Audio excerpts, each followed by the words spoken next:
Entonces, ANOVA monofactorial, lo tenemos por acá. Es suma, tal como lo comenté, es muy similar a la t-test, solo que podemos comparar más de dos grupos. Por ejemplo, el desempeño del algoritmo A, B, C y D.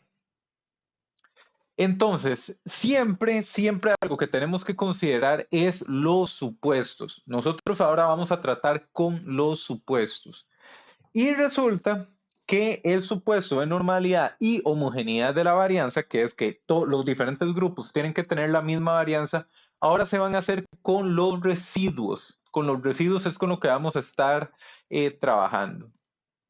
Entonces, la normalidad lo hacemos con los residuos y los distintos grupos deben tener una desviación, una varianza, una desviación estándar parecida. Veo la mano arriba de Mikey. Sí, profe, una consulta rápida. ¿Las exposiciones de hoy quedan para el final Para o...? el final, sí.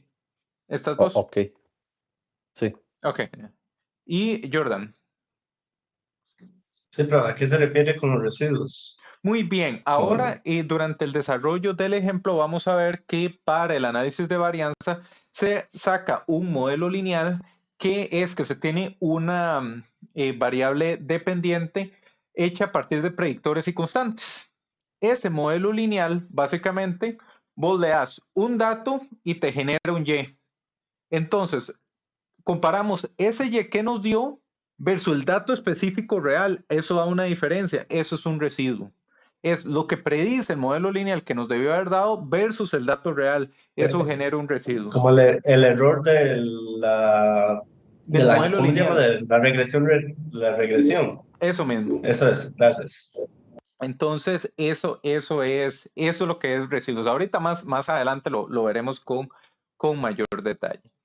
Entonces también las observaciones en los grupos tienen que ser independientes. Vamos a tener que el supuesto de aleatorización, dígase que ejecutamos el experimento aleatoriamente, que un dato no afecta el valor de otro dato. No es de que obtengo este valor si ejecuté este primero, no, tienen que ser completamente independientes. El valor de una observación no debe impactar el valor de otra y se debe tener homoscedasticidad, que esto es homogeneidad de la varianza, la misma varianza. Entonces tenemos esos supuestos.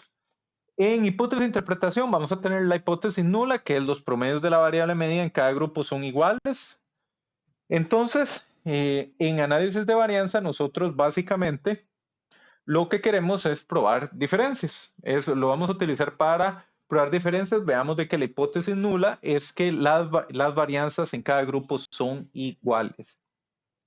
Recordemos, la hipótesis alternativa va a ser los promedios de las variables entre los grupos no son iguales. Recordemos de que el mayor peso de la prueba está para la hipótesis alternativa. La hipótesis alternativa vamos a definir un alfa de 0.05.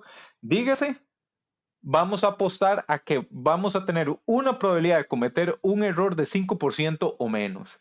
Si la probabilidad de que cometamos un error es de 5% o menos, vamos a rechazar la hipótesis nula y aceptar la alternativa. Esto era así como funcionaba.